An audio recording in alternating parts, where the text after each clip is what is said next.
Guten Tag, Aloha, hello, Namaste from a maximum city, Mumbai. My name is Aayush Ailawadi. You are watching your favorite technology show, Tech360. If you saw the first episode last week when we launched, we wanted to start with a bang, but then we wanted to really sustain that bang by coming here to the Coastal Road Promenade. What a fantastic location, Mumbai in all its splendor.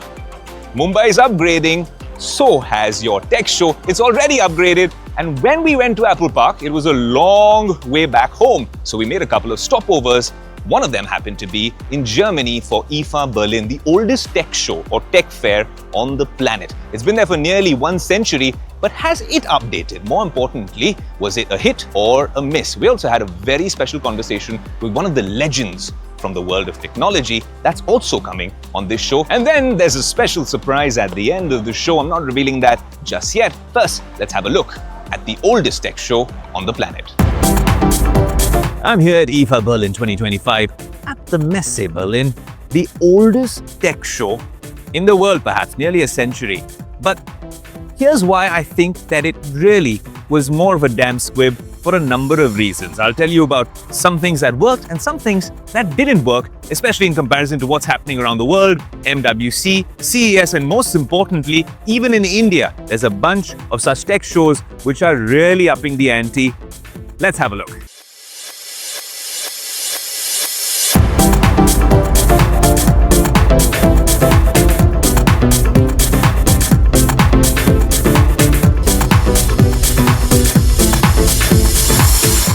IFA 2025 in Berlin was all about smarter living, thinner designs, and better displays. And yes, there was a lot of AI. And then there's this. Sorry, this is my mic, and this is a 57-inch monitor by Acer. When you talk about aspect ratio, that's an ultra-wide 7680 by 2160 mini LED. It has a bunch of features with 120 Hz all the way up to 240 Hz DFHD. Most importantly, it's curved, AMD FreeSync, and it looks kind of cool. One of the good things that I saw here at IFA Berlin. The cookie is good as well. AI also made its way into the kitchen this year. Samsung and Hisense revealed microwaves with built-in intelligence, able to adjust cooking automatically through sensors and adaptive learning. And at Showstoppers, I came across a very interesting startup from China, of course, like a bunch of them at this sideshow. And this was all about using AI to cook better food. If you're training to become a master chef, have a look at this demo. This time in Berlin, I've become a top chef. Can I show you how? This is my favorite dish, mapo tofu. I'm going to cook it using AI. Just like that, right here. Using the camera and machine learning, it's identified that this is mapo tofu. Select the dish, as intuitive as start cooking. 9 minutes, you do a quick workout, maybe record the rest of the show while mapo tofu is cooking right here.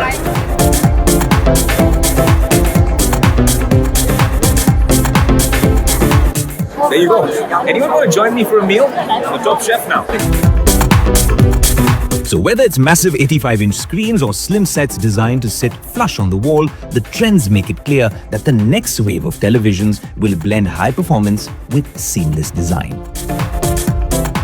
And after spending hours of aimlessly walking around what looked like a Shenzhen convention center more than IFA Berlin, I realized that a lot of this is really meant for the European market and not necessarily for the Indian market. We wish that a lot more brands had exhibited over here, just like Mobile World Congress in Barcelona or CES, which honestly shows you a bunch of innovations in tech. Maybe this one was more of a miss or a damn squib, or just maybe it wasn't our cup of tea.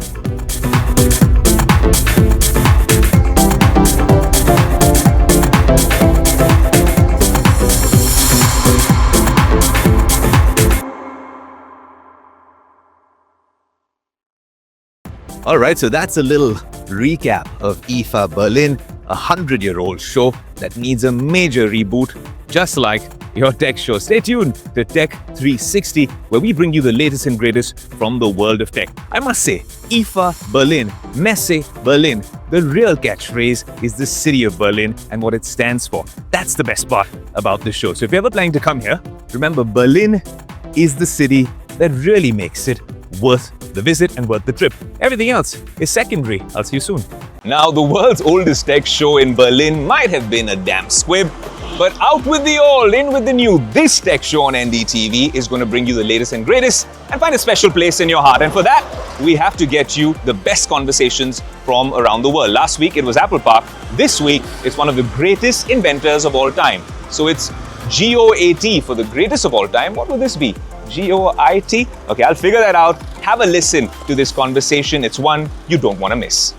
A couple of years ago, I met one of the greatest inventors of all time. And now when we launched Tech360, I thought it is important to start it off with a bang, with someone who's an inspiration, one of the biggest innovators of our time. Sir James Dyson, what a pleasure to have you with us on Tech360. Well, it's great to see you again. That was too bigger an introduction. I'm a very modest inventor. But James, you have a fan club out there for what you do and your story, which is inspiring, and all of these products that we have over here. We're here in Berlin, so should we say Guten Tag from Berlin this time? We probably should, yes. But it's nice to see that we're now at the heart of all the innovation when it comes to tech. The world has moved and grown in leaps and bounds when it comes to AI and what's happening with machine learning. I wanted to get your thoughts, dive right in over there with, when you look at the AI wave that has swept us, and now we see Dyson, a company that's innovated over the years, have you felt the pressure really to bring in AI into some of these products and to bring it in to the engineering department? Well, yeah, we've been doing it for a long time. I mean, for example, our electric motors, these electric motors we make have AI in them to control their speed, to know how fast they're going, and also there's a predictive software and then reactive software. So we've been doing it for some time. I mean, I think where it's suddenly become very public is that people are able to use ChatGPT and all those sort of things. So that's why everybody's got keen on it. But we've been, of course, using it for some time. By the way, it's not a thing on its own, as it is with ChatGPT. Yeah. For us, it's to make something work better, to tell you when something's going wrong, to self-repair, to do a very complex, for example, doing a hairstyle. Absolutely. It could control the flow, the pressure, the temperature automatically, and create a curl, for example, that would be quite difficult to explain to someone. It does it automatically, and you don't have to worry about the setting. It's kind of interesting you mentioned ChatGPT and what's happening with AI, because I remember when we met last, for an engineer to walk up to your office in Malmesbury, it would require not a few, not a dozen prototypes, maybe 5,127 to be precise. And honestly, to come up with that perfect product, to understand what the user wants. But in an age of AI, where a ChatGPT or Gemini is generating thousands of iterations, do you think that changes for some of the engineers working at Dyson now? Because AI, really thrown into the mix, comes up with so many permutations and combinations. Yeah, but they're all cribbing something. They're not original, they're not different, they're not surprising. So the human element is to do exactly what AI can't do. Yes. Which is to copy something and merge things. So the challenge for engineers, and I think it's an exciting challenge actually, is to be unexpected and hopefully unexpectedly good, something that AI just can't do. So there's a greater requirement to be creative. And actually, I just wish that creativity was taught more to children and at universities, rather than just learning things by rote, that we learn that the real problems in life are creating things, whether you're a journalist, broadcaster, whatever it is, you're creating something. But strange enough, we don't teach creativity at school. AI is officially here at Dyson. It's always been here in some form, but now you are pretty explicitly mentioning it on some of your products as well. Yes, that's partly because people want to hear that.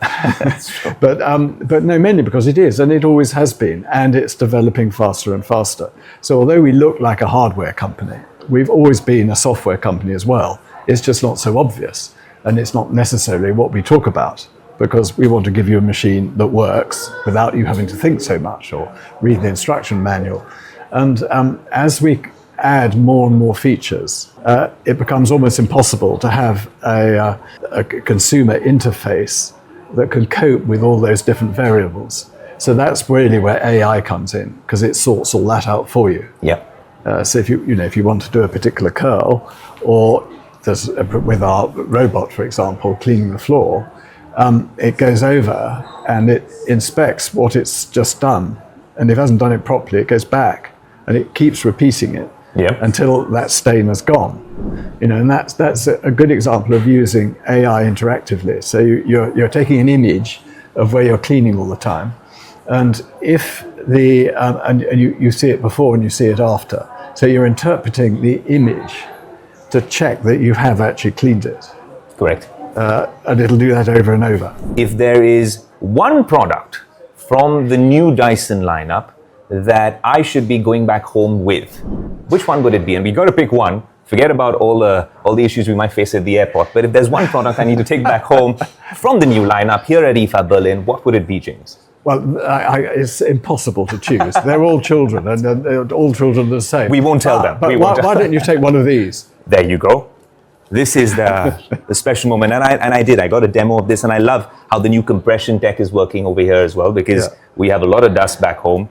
And I think this one's going to come in handy. But what an absolute pleasure, James, as always, to chat with you. It's great to see you again. And I hope to see you the next time around in New Delhi or in Mumbai, where we continue this chat. That would be great. With the rest. I look forward to that.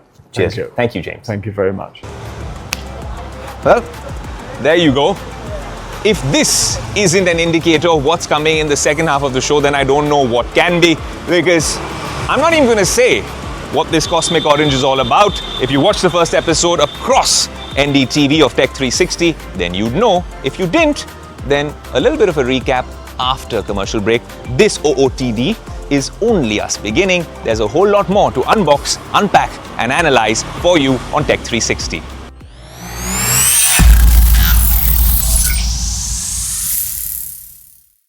Welcome back to Tech360. Now let's dive right in to the new iPhone lineup.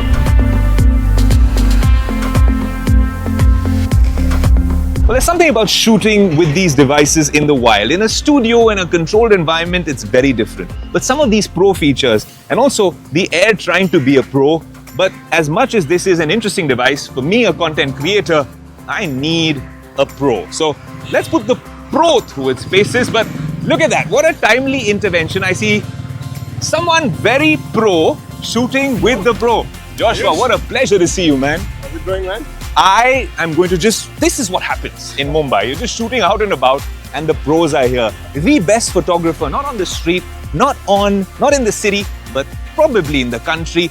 The top celebrity weddings, some of the biggest events in the world, and some cool videos with me have been shot by this gentleman. Joshua, what a pleasure to have you. So let's just cut across once more to just see how those different focal lengths work. We'll have a pro photographer, Goat, really showing us how the different focal lengths would work on these new iPhones, especially the Pro model, which is what all of us have in Cosmic Orange. Yeah, I'm pretty sure we're going to see demos of this. People are going to concerts, they're going to go places, they're 100%. Going to show us what the zoom range actually looks like. Yeah. So Apple calls it the 16x zoom range. From 0.5 all the way to 8. 0.5 all the way to 8. Yeah. And we're only counting optical quality. We're not doing digital. We can talk of digital because digital goes all the way up to 40. 40x, yeah. So if you take 0.5 to 40, that's 80. Yeah. That's the zoom range. But let's just stick to the optical. Just look at this. This 0.5. is your ultra wide at 0.5.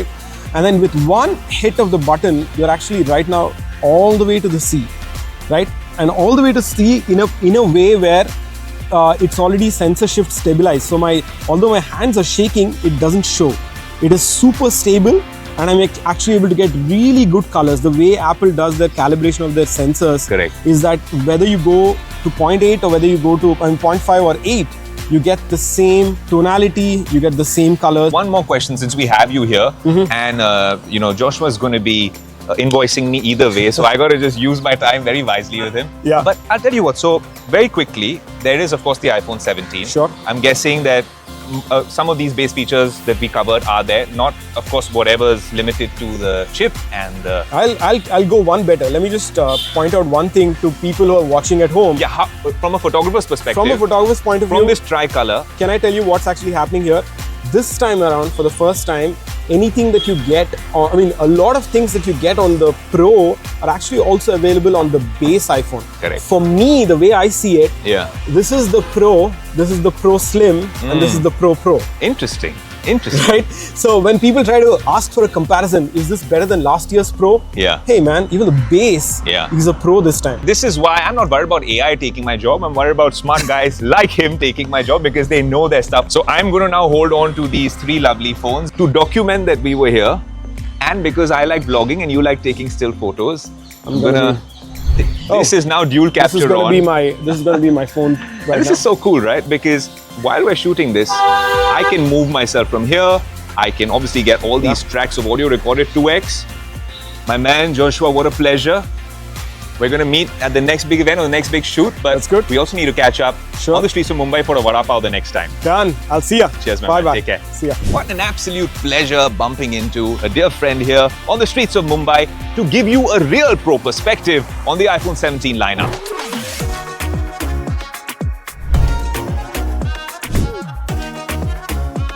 Why is the iPhone 17 the unsung hero of the lineup? After using it through the day, that ProMotion display, which Apple always said was never needed for non-Pro subscribers, now comes on this device all the way up to 120 Hz. Once you've experienced it, like we have, you'll realize that it is an absolute game changer. Even when I'm unlocking the device, you see how smooth it is. You're playing a game, watching content. It is truly a game changer. And now they're giving you better cameras at the back. They're giving you all those cool software upgrades to the camera in the front. And overall, I think if you're not into showing off and saying, oh, I have the latest iPhone, it looks exactly like any device all the way up till 11 or 12. iPhones haven't changed when it comes to the 17, but so much has changed in terms of giving you genuine value. And then you have Apple Intelligence baked into the device from the ground up. Overall, the iPhone 17 strikes that fine balance between affordable pricing, relatively, and genuinely useful upgrades. At 82,900 rupees, this is the hidden gem in the iPhone 17 lineup. Then there's the iPhone 17 Pro Max and Pro in Cosmic Orange. But wait, this is how they've been advertising it. I don't know how this looks or whether I'm a worthy model of the crossbody strap. We'll get to that. But the 17 Pro and Pro Max are where Apple flexes its muscles. The zoom performance is a major talking point. We've experienced it with a photographer as well. 4x zoom and then going all the way to 8x. Also 40x, I'll put that shot for you as well. In short, the Pro and Pro Max cement their place as the go-to devices for serious photography and filmmaking like it is each year. They start at 1,34,900 for the iPhone 17 Pro and then all the way up to 1,50,000 for the Pro Max. But honestly, this year, while I always use a Pro Max when I'm shooting content, or I use a Pixel 10 Pro or a Samsung S25 Ultra, I have to use them because I want to get you this show. But with this particular device, as amazing as it looks, it's more of a show-off iPhone because for the first time with this new camera plateau, as Apple calls it, it looks different from last year's 16 Pro Max or any previous models. So this time it's more of a flex to say I have this Cosmic Orange, which is a cool color, very Apple Watch Ultra-esque. And the other thing about it is that in terms of the features, it's mind-boggling because I'm going to tell you about the Air next, and I already told you about the 17. There's so many Pro features in the other two devices. So now, where does that leave this device? It's really someone who wants the best, absolute best in tech and wants to let everyone know, making a statement that this is the device I own. I still have a soft spot for Pro devices, but this year, it faces competition from its other two siblings. And the other sibling giving the Pro competition is this ultra slim 5.6mm thick iPhone Air. It's all about pushing thinness to the next level.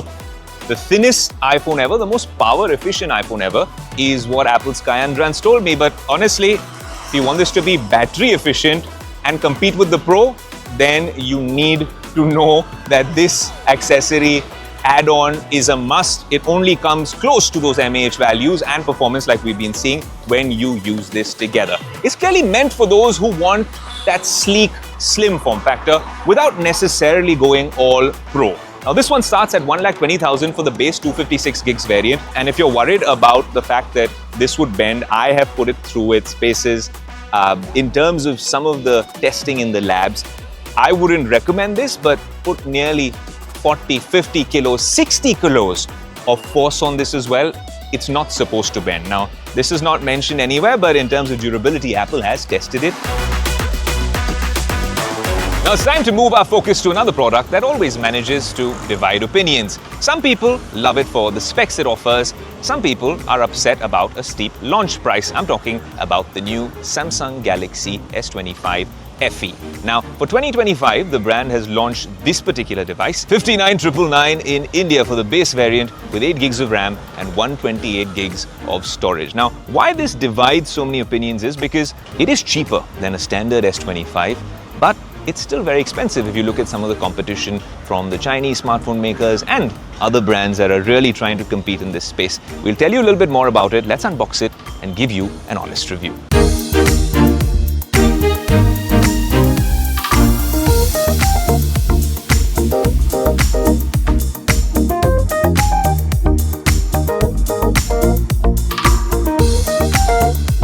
On the front, you get a large 6.7-inch Full HD Plus AMOLED display with a 120Hz refresh rate, thinner bezels, vibrant colors, and high peak brightness that makes content consumption a delight. For photography and video, there's a triple rear camera setup capable of shooting 4K videos at up to 120 FPS and even 8K at 30 FPS.